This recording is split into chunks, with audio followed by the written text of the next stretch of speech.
오늘 비유는 농사를 지어본 일이 있는 사람에게는 더 실감이 나겠습니다. 어떤 농부가 자기 밭에 좋은 미래 씨를 뿌렸습니다. 그리고는 물을 주고 거름을 주고 정성스럽게 가꾸었습니다. 씨는 무럭무럭 잘 자라서 드디어 결실할 때가 가까워졌습니다.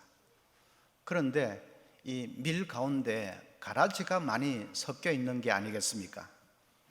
밀과 가라지는 모양이 비슷해서 자랄 때는 어떤 것이 밀인지 어떤 것이 가라지인지 구별이 잘 되지 않습니다. 그런데 결실할 때가 되면 압니다.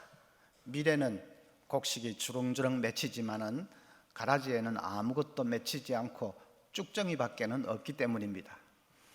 이 주인도 결실할 때가 되어서야 가라지가 많이 있다는 것을 알게 되었습니다. 원수가 밤에 몰래 가라지 씨를 뿌려버린 것입니다. 남의 밭에 가라지를 뿌리는 것은 아주 못된 짓입니다.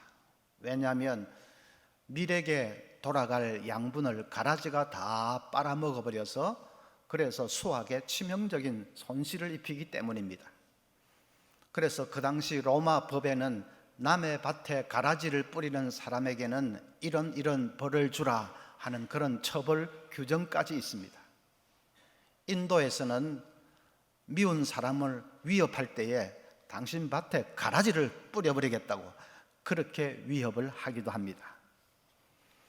그러니까 지금 이 농부도 원수가 몰래 가라지를 뿌린 것을 보고 얼마나 화가 났겠습니까?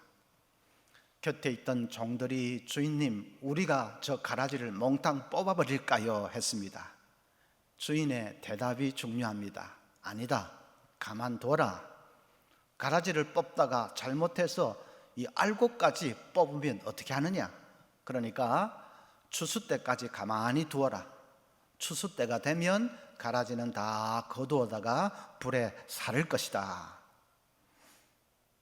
그 미운 가라지를 당장에 뽑아버리면 좋을 것 같은데 주인은 가만히 두라고 합니다.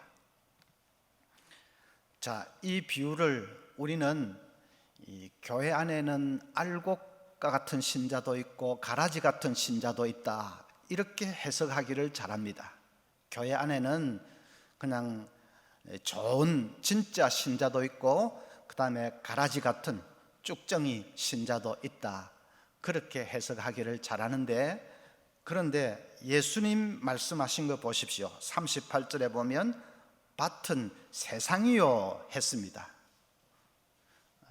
교회가 밭이 아니고 세상이 이 밭이라. 그러니까 예수님은 알곡과 가라지가 섞여 있는 것은 교회 안에서 그렇다고 하신 것이 아니라 세상이 그렇다고 말씀하신 것입니다. 세상에 가라지가 많다라고 하십니다. 하나님은 세상에 좋은 씨를 심으십니다. 천국 백성들을 심으십니다. 그 천국 백성을 통해서 이 세상이 의와 사랑으로 넘치는 하나님의 나라로 그렇게 되게 하기 위해서 하나님 그렇게 하십니다. 그런데 마귀는 또 가만히 있지 않고 마귀도 가라지를 심습니다. 악한 사람들을 심습니다. 그 악한 사람들을 통해서 이 세상이 죄와 불법과 죽음이 가득한 그런 암흑의 나라가 되게 하기 위해서 마귀가 그렇게 합니다. 북한 김정은 같은 사람은 명백하게 가라지죠. 그 한 사람 때문에 북한의 수많은 백성들이 죽어가고 있고 온 세상을 핵의 공포로 몰아넣고 있지 않습니까? IS같이 무차별 인명을 살상하는 테러리스트들도 가라지죠. 그런 가라지 두목 같은 이런 사람들 말고도 많은 가라지가 있습니다. 음주운전으로 남의 차를 들이박아서 일가족을 비명에 가게 만드는 그런 친구들도 가라지죠. 마약 중독, 알코올 중독, 또 도박 중독, 음란 중독, 그래서 가정을 파탄으로 몰아넣는 사람도 가라지입니다. 악의 도구가 되어서 이 세상을 슬픔과 고통으로 몰아넣는 사람은 다 가라지입니다.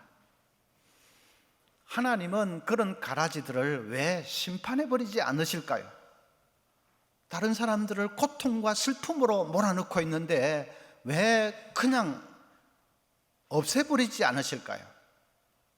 그것이 바로 하박국 선지자가 품었던 의문이었습니다.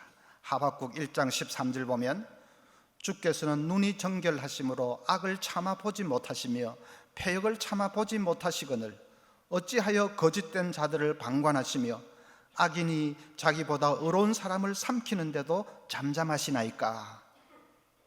하박국 선지자가 답답해서 미칠 것 같아서 하나님께 따지고 있습니다. 왜 하나님 저 가라지들을 방관만 하고 계십니까?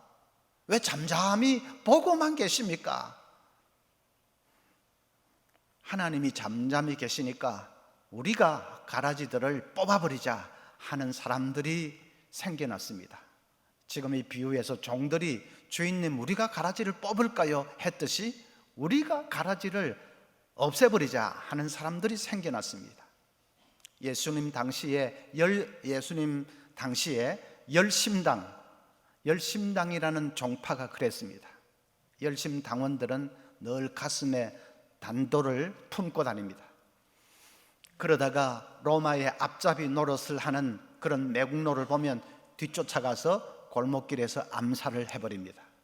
민족을 괴롭히는 저런 가라지들은 처단해버리는 것이 마땅하다는 것이죠.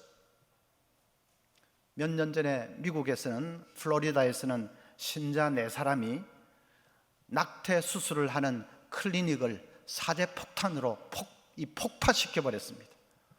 미국은 총기도 마음대로 가질 수 있고 하니까 사제폭탄으로 그 클리닉을 폭파시켜버렸습니다. 태아의 생명을 앗아가는 저런 살인자들은 가만두면 안 된다, 응징해야 된다, 그런 것이죠. 다 우리 손으로 가라지를 뽑아버리자 하는 사람들입니다. 예수님은 그러면 안 된다고 하십니다. 가만히 두라고 하십니다. 가만히 두라는 것은 가라지를 인정해서 가만히 두라고 하신 것이 아닙니다.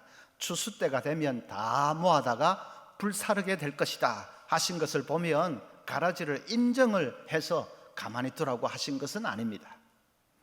그러면 왜 가만두라고 했을까? 자, 그것이 오늘 설교의 초점입니다. 첫째는 우리 속에도 가라지가 있을 수 있기 때문입니다. 예수님은 마태복음 5장 21절부터 이렇게 말씀하십니다. 옛사람에게 말한 바 살인치 말라. 누구든지 살인하면 심판을 받게 되리라 하였다는 것을 너희가 들었으나 나는 너희에게 이르노니 형제에게 노하는 자마다 심판을 받게 되고 형제를 대하여 라가라 하는 자는, 라가라 한다는 말은 욕설하는 것을 말합니다. 공회에 잡혀가게 되고 미련한 놈이라 하는 자는 지옥불에 들어가게 되리라. 사람을 죽이는 것만 살인이 아니라 미워하고 욕설하고 하는 것도 마찬가지 살인이라 지옥불에 들어가게 된다고 말씀하십니다. 마태복음 5장 27절부터에는 또 간음하지 말라 하였다는 것을 너희가 들었으나 나는 너희에게 이르노니 음욕을 품고 여자를 보는 자마다 마음에 이미 간음하였느니라. 행동으로 간음하는 것만 간음이 아니라 마음에 음욕을 품는 것도 간음이라고 말씀하십니다. 하나님의 말씀은 정말 엄중합니다. 행동으로 짓는 죄만이 죄가 아니라 마음으로 짓는 죄도 똑같은 죄라고 말씀합니다. 그래서 우리는 가라지를 향해서 손가락질 하기 전에 자신을 돌아봐야 됩니다. 나는 마음으로 죄 짓고 있지는 않는가? 나는 깨끗한가? 자신을 돌아봐야 됩니다. 정치인들 중에는 다른 사람들의 이 부정부패를 고발을 하고 신랄하게 비판하고 하는 사람들이 있습니다. 국민들은 속 시원하다고 박수갈채를 보내죠. 그런데 나중에 보니까 자기도 정치 자금을 받아먹었습니다. 정권 바뀌고 나면 그런 거 다 드러나지 않습니까? 자기도 받아먹었습니다. 국민들은 엄청 배신감 느끼지요. 도대체 누가 누구를 정죄할 수 있다는 말입니까? 사람이 무슨 차이가 있습니까? 받아먹은 액수는 큰 거, 작은 거 좀 차이가 있을 수 있지만 받아먹는 것은 마찬가지입니다. 그래서 바리새인과 서기관들이 간음한 여자를 붙잡고 붙들어 와서는 이런 여자는 모세 율법이 말한 대로 돌로 쳐 죽게 됩니다. 그렇게 할 때에 예수님이 뭐라고 말씀하십니까? 로마서 8장 7절에 너희 중에 요한복음 8장 7절 너희 중에 죄 없는 자가 먼저 돌로 치라. 그 말씀에 양심이 콱 찔려가지고 그래서 그 많은 무리들이 하나씩 둘씩 다 뒷걸음질을 쳐서 사라져버리고 말았습니다. 우리 속에도 가라지가 있을 수 있습니다. 그래서 내가 악인들을 향해서 심판자처럼 굴면 안 됩니다. 심판자는 오직 한 분이십니다. 심판하실 수 있는 분은 하나님 아버지 한 분밖에는 없습니다. 우리는 가라지를 향해 손가락질하고 정죄하기 전에 겸비하게 자기 자신을 돌아봐야 합니다. 둘째로, 가라지도 불쌍한 희생물이기 때문에 그래서 가라지를 가만히 두라고 하십니다. 가라지 씨를 누가 뿌렸다고요? 오늘 말씀 28절에 보면 원수가 몰래 뿌렸다. 원수는 마귀입니다. 가라지는 스스로 가라지가 된 것이 아닙니다. 마귀가 그 속에 역사하기 때문입니다. 마귀가 그 사람을 사로잡아서 가라지가 되게 한 것입니다. 고린도후서 4장 4절에 그 중에 이 세상의 신이 마귀가 믿지 아니하는 자들의 마음을 혼미하게 하여 그리스도의 영광의 복음의 광채가 비치지 못하게 함이니 그리스도는 하나님의 형상이니라. 마귀가 불신자들의 마음을 혼미하게 해서 복음을 믿지 못하게 만들고 그리고 가라지 노릇을 하게 한다는 것입니다. 가라지는 자기가 좋아서 가라지 노릇하는 것이 아닙니다. 마귀의 종이 되어서 끌려가는 것입니다. 로마서 7장 19절부터도 내가 원하는 바 선은 행하지 아니하고 도리어 원하지 아니하는 바 악을 행하는도다. 만일 내가 원하지 아니하는 그것을 하면 이를 행하는 자는 내가 아니요 내 속에 거하는 죄니라. 내 속에 거하는 죄가, 마귀가 나를 끌고 간다. 그래서 원하지 아니하는 악을 어쩔 수 없이 하게 한다는 말입니다. 그러니까 가라지도 희생물입니다. 마귀의 사슬에 매여서 끌려가는 불쌍한 희생물입니다. 제가 옛날에 지방에서 목회했던 그 교회에 귀신 들렸다가 나은 청년이 한 사람이 있습니다. 하루는 그 청년하고 얘기를 하는데 청년이 목사님, 세상에서 제일 불쌍한 사람이 누군지 아십니까? 무당입니다. 그럽니다. 무당이 자기가 좋아서 무당짓 하는 거 아니랍니다. 돈 벌기 위해서 하는 것도 아니랍니다. 귀신이 사로잡으면 그러면 하기 싫어도 어쩔 수 없이 안 할 수가 없고 끌려가는 것이랍니다. 자기가 귀신 들렸을 때에 꼭 그랬답니다. 자기 내면은 그 귀신의 소나기에서 벗어나고 싶어서 몸부림을 치는데 지푸라기라도 붙들고 싶은데 그런데 그 귀신을 뿌리칠 수는 힘이 없고 그래서 끌려갔다는 것입니다. 무당이라는 사람들도 그런 사람들이다. 그래서 세상에서 제일 불쌍한 사람이 무당이다. 그러면서 그 얘기를 하면서 그 친구가 눈에 눈물을 글썽입니다. 제가 귀신 들려본 일이 있는 사람이 그런 얘기를 하니까 정말 실감이 나고 정말 그렇구나 깨달아졌습니다. 그 전까지만 해도 무당하면 얄궂은 옷을 입고 벌쩍벌쩍 뛰고 그냥 생각만 해도 귀신 냄새가 풀풀 나는 것 같고 무섭기도 하고 상대도 할 수 없는 그런 이상한 종자, 인간 말종 그렇게 생각을 했는데 그게 아니구나. 진짜로 불쌍한 사람이구나, 그것을 깨닫게 되었습니다. 마귀는 주의 종들마저도 공격할 때가 많습니다. 스펄전 목사님은 정말 위대한 부흥사 아닙니까? 그런데 그 목사님을 마귀가 공격할 때가 종종 있었습니다. 특히 월요일 아침에, 주일날 진액을 쏟아서 설교하고 나면, 그리고 월요일 아침이 되면 이상하게 그 탈진이 오면서 깊은 좌절감에 빠집니다. 어디서 그것도 설교라고 했냐 하는 소리가 들려오고, 그냥 네 꼬락서니를 봐라는 소리가 들려오고, 그래서 월요일 아침에 깊은 좌절감에 빠져서 고통할 때가 많았다고 합니다. 종교개혁자 마르틴 루터도 어떤 때는 그 영이 정말 하늘 꼭대기까지 올라가는 것 같아가도 어떤 때는 깊은 절망의 나락 속에 던져져서 헤맬 때가 많았습니다. 그러면 루터는 어린아이처럼 흐느껴 울면서 종종 잠이 들고는 했다고 합니다. 주의 종들마저도 마귀가 무차별적으로 공격하는 것입니다. 그런데 우리 같은 보통 사람들이야 뭐 말할 나이가 있겠습니까? 그래서 마귀의 소나기에 잘못 사로잡히게 되면 그러면 가라지 노릇을 하는 것이죠. 그래서 가라지를 불쌍히 여기게 됩니다.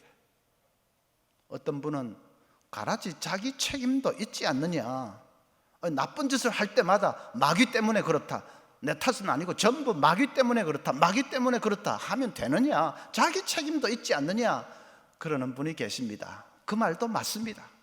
자기 책임도 있습니다. 그래서 끝까지 돌이키지 않으면 마지막 때는 심판받습니다. 자기 책임도 있기 때문에 끝까지 회개하지 않고 끝까지 가라지 노릇하면 그 사람은 심판을 받을 수밖에 없습니다. 그러나 그 전까지는 우리는 가라지를 불쌍히 여겨야 됩니다. 마귀에게 꾸역꾸역 끌려가고 있는, 마귀의 종이 되어 있는 그 신세를 불쌍하게 여겨야 됩니다.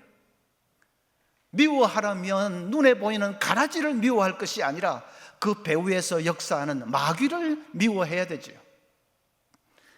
에베소서 6장 11절 말씀, 마귀의 간계를 능히 대적하기 위하여 하나님의 전신갑주를 입으라. 우리의 씨름은 혈과 육을 상대하는 것이 아니요 통치자들과 권세들과 이 어둠의 세상 주관자들과 하늘에 있는 악의 영들을 상대함이라. 우리가 지금 상대해서 싸우는 대상은 눈에 보이는 이 혈과 육을 가진 가라지가 아니라는 것입니다. 우리가 정말로 씨름하고 싸워야 할 대상은 그 배후에 있는 보이지 아니하는 하늘의 악한 영들과 더불어 싸워야 하는 것이다. 그래서 여러분, 기도할 때에 하나님 저 나쁜 사람, 저 사람 손 좀 봐주세요, 그러면 안 됩니다.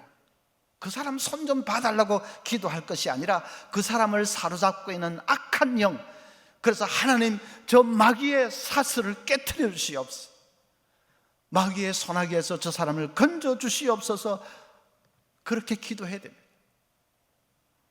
가라지는 심판의 대상이 아니라 구원의 대상입니다. 디모데전서 2장 4절, 디모데전서 2장 4절, 우리 같이 한 목소리를 한번 크게 읽어보십시다. 시작. 하나님은 모든 사람이 구원을 받으며 진리를 아는 데 이르기를 원하시느니라. 이 모든 사람 안에 가라지도 포함됩니까? 안 됩니까? 모든 사람이라고 했으니까 포함되는 거죠. 하나님은 가라지마저도 구원받기를 원하신다. 하나님 당연히 그렇게 하십니다. 그렇다면 우리도 하나님 아버지의 마음을 품어야죠. 가라지는 심판의 대상이 아니라, 심판은 마지막 날까지 회개하지 않으면 그날에 할 것이요, 지금은 심판이 아니라 구원의 대상이다. 그래서 어떤 사람도 어떤 가라지도 포기하면 안 됩니다. 북한의 김정은이 마저도 포기하면 안 되겠습니다. 김정은을 향해서 기도할 때에 그 사람 거꾸로 떨어 달려고 기도하면 안 됩니다. 저도 전에는 그랬습니다. 젊은 놈이 살만 디룩디룩 쪄가지고 나쁜 놈이 그래서 그냥 막 말기암이라도 걸리든지 아니면 뭐 암살이라도 당하든지 하나님 거꾸로 터려 주시옵소서. 그렇게 솔직히 기도를 했는데 그 잘못이라는 것을 깨달았습니다. 그렇게 기도하지 말고 하나님 그를 돌이켜 주시옵소서. 그 악한 길에서 돌이켜 주시옵소서. 지금 뭐 당장 예수 믿기는 좀 불가능한 어려운 상황일지 모르지만 하여튼 자기 자신을 깨닫고 악한 거 다 내려놓고 돌이키게 해달라고, 마귀의 소나기에서 건져달라고 우리가 기도해야 됩니다. 도스토옙스키, 러시아의 대문호 도스토옙스키의 소설 가운데 죄와 벌이라는 대작이 있습니다. 주인공 라스콜리니코프는 전당포 노파를 살해해버립니다. 그 전당포 노파는 돈밖에 모르는 수전노입니다. 가난한 사람들 약점을 잡아내가지고 어떤 식으로 해든지 돈을 긁어내는 정말 피도 눈물도 없는 수전노입니다. 라스콜리니코프는 저런 노파는 이 세상에 필요 없는 존재다. 저런 사람은 바퀴벌레처럼 이 세상에 해악만 끼치는 사람이다. 그래서 그 노파를 살해해버립니다. 자기 손으로 가라지를 뽑아버린 것입니다. 또 한 사람 주인공이 등장하는데 소냐라는 여성입니다. 소냐는 자기 몸을 팔아서라도 술주정뱅이 아버지를 돌보고 계모와 배다른 형제들을 돌봅니다. 자기 희생에 극치를 합니다. 라스콜리니코프는 그 소냐의 지고지순한 사랑에 감동이 되어서 결국은 이제 자수를 하게 됩니다. 저자가 말하고자 하는 것은 라스콜리니코프의 그 미움과 분노가 세상을 구원하는 것이 아니라 소냐의 사랑이 세상을 구원한다 하는 것입니다. 성경 말씀 그대로지요. 마태복음 5장 43절부터 또 내 이웃을 사랑하고 내 원수를 미워하라 하였다는 것을 너희가 들었으나 나는 너희에게 이르노니 너희 원수를 사랑하며 너희를 핍박하는 자를 위하여 기도하라. 원수를 심판해버리는 것이 세상을 변화시킬 수 있는 것이 아니라 원수를 사랑하는 것이 세상을 변화시킨다. 가라지를 뽑아버리는 것이 세상을 구원하는 것이 아니라 가라지를 불쌍히 여기고 품고 용서하고 사랑할 때에 그것이 세상을 구원하는 것이다. 우리가 그것을 잊지 말아야 되겠습니다.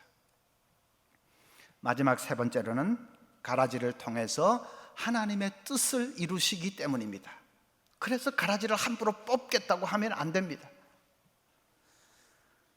바울 사도는 이 전도하면서 극심한 핍박을 많이 받은 사람이죠. 죽음 일보 전까지 간 적이 한두 번이 아니었습니다. 그런데 그 핍박에 대해서 바울 사도가 뭐라고 얘기를 하느냐? 고린도후서 1장 9절 보면 우리는 우리 자신이 사형 선고를 받은 줄 알았으니 핍박이 얼마나 심했던지 완전히 사형 선고를 받은 줄 알았다. 그런데 이는 우리로 자기를 의지하지 말고 오직 죽은 자를 다시 살리시는 하나님만 의지하게 하심이라. 자, 그 핍박으로 인해서 바울 사도가 어떻게 되었다고 말합니까? 자기를 의지하지 않고 하나님만 의지하게 되었다. 핍박이 영적으로는 너무나도 유익했다는 말입니다. 핍박 때문에 오직 하나님만 바라보는 사람이 되었다. 자기를 의지하지 않고 살든지 죽든지 하나님만 의지하는 믿음의 사람이 되었다. 그래서 핍박이 오히려 축복이 되었다는 것입니다. 고통이 고통을 구원했다는 말입니다. 그래서 하나님께서 가라지를 그냥 두십니다. 가라지 때문에 내가 하나님만 의지하는 사람이 됩니다. 가라지 때문에 내가 기도를 아는 사람이 됩니다. 여러분도 그런 아마 경험이 있으실 겁니다. 가정에 가라지가 있을 수 있죠. 직장에 가라지가 있을 수 있죠. 그런데 그 가라지 때문에 내 힘으로는 어쩔 수 없고 그저 엎드려 기도하지 않을 수 없습니다. 가라지 때문에 자꾸 기도하면서 내가 기도를 아는 사람이 되었다. 가라지 아니었으면 그렇게 기도하지 않았을 겁니다. 가라지 때문에 괴로워하다가 문득 세상을 보니까 고통을 당하는 많은 사람들이 이제 눈에 보이기 시작합니다. 가라지가 없었다면, 내가 고통을 당해본 일이 없었다면 그런 고통받는 사람들 전에는 눈에도 들어오지도 않았습니다. 가라지 때문에 다른 고통받는 사람들의 딱한 사정을 알게 되었다. 그러니까 가라지도 결국은 유익할 수 있는 것이고, 그것이 가라지를 남겨두시는 하나님의 뜻일 수가 있습니다. 어떤 가정에 1살 터울의 남매가 있었습니다. 남자아이는 5살이고 여자아이는 4살입니다. 하루는 엄마가 장에 간 사이에 이 여자아이가 고구마를 먹다가 그게 그냥 목에 딱 걸려버렸습니다. 새파랗게 질식되어 가는 아이를 보면서 가정부가 놀라서 장으로 뛰어가서 엄마에게 그 사실을 알렸습니다. 엄마가 황급하게 집으로 달려와서 아이를 보니까 아이가 미동도 하지 않습니다. 품에 안고 병원으로 달렸습니다. 그런데 의사에게서 들은 말은 아이가 이미 죽었습니다 하는 말뿐이었습니다. 그 가정이 얼마나 비통했겠습니까? 세월이 좀 흘러서 슬픔이 어느 정도 가라앉자 부부는 예정에 없던 아이를 하나 더 가지자고 그렇게 서로 의논을 했습니다. 몇 년 후에 정말로 딸아이를 하나 더 얻었습니다. 그 아이가 자라서 25살이 되어서 이제 결혼을 했습니다. 그리고 방탕하게 살던 남편에게 예수님을 전했습니다. 방탕하게 살던 남편은 자기 아내를 통해서 복음을 듣게 되었고 죽음의 그늘에서 헤어나게 되었습니다. 나중에는 신학 공부를 해서 목사까지 되었습니다. 그분이 바로 이재철 목사님입니다. 이 땅의 수많은 젊은이들에게 구원의 빛을 비추어준 이재철 목사님이 그렇게 해서 목사가 됐습니다. 생각해보면 정말 알 수 없는 것이 인생입니다. 어린 딸을 잃을 때만 해도 그 가정이 얼마나 슬프고 비통했겠습니까? 그런데 그것 때문에 예정에 없는 아이를 하나 더 얻게 되었고, 그 아이가 자라서 자기 남편을 구원했고, 그 남편이 세상의 많은 사람들을 구원하게 되었습니다. 시련도 결국은 합력해서 선을 이룬 것입니다. 고통이 다른 고통을 구원한 것입니다. 그래서 하나님의 뜻이 있을 수 있다. 그걸 우리가 잊지 말아야 되겠습니다. 사람들은 하나님의 뜻을 생각하기보다는 탓을 잘하지요. 남 탓을 잘합니다. 탓에도 여러 단계가 있습니다. 처음 단계는 남 탓을 하는 겁니다. 당신 때문에 그랬다. 친구 잘못 만나서 그랬다. 부모를 잘못 만나서 그랬다. 남 탓을 합니다. 그렇게 자꾸 남 탓하면 그 사람은 거기서 영원히 헤어날 수 없습니다. 문제가 해결되지 않습니다. 그 다음 단계는 자기 탓을 합니다. 내가 못나서 그렇다. 내가 요 모양 요 꼴이라서 그렇다. 자기 탓을 합니다. 그래서 낙심하고 비관하고 그러는 사람 많지요. 그 다음 단계는 하나님 탓을 하는 겁니다. 하나님이 나를 요 모양 요 꼴로 만들어 놔서 그렇다. 하나님 왜 우리 가정을 이렇게 하시느냐. 하나님 탓을 하고 하나님을 원망합니다. 심하면 그래서 믿음을 떠나버리는 사람도 있습니다. 그러나 우리 천국 백성은 그런 식으로 탓이 아니라 뜻입니다. 뜻이 있다. 하나님 뜻이 있다. 자녀를 먼저 불러가셔도 거기 하나님의 뜻이 있습니다. 고통이 있어도 하나님의 뜻이 있습니다. 가라지가 있어도 하나님의 뜻이 있습니다. 그 모든 것이, 그 가라지도 핍박도 고통도 결국은 합력해서 다 축복이 되게 해 주실 것입니다. 고통이 고통을 구원하게 해 주실 것입니다. 우리 천국 백성은 그것을 굳게 붙들고 흔들리지 말아야 됩니다. 탓하던 것이 변해서 뜻이 되어야 됩니다. 여러분, 가라지 때문에 낙심하지 마십시오. 내가 뽑아버리겠다고 섣불리 설치지도 마십시오. 그 가라지가 우리에게 복이 될 수도 있다는 것을 믿고 인내하시기를 바랍니다. 가라지를 불쌍히 여기고 품을 수 있어야 되겠습니다. 세상을 변화시키는 것은 미움이 아니라 사랑이라는 것을 믿고 끝까지 품을 수 있어야 되겠습니다. 그래서 이 악한 세상 가운데서도 믿음으로 이기는 거룩한 예수님 제자들이 다 될 수 있기를 바랍니다.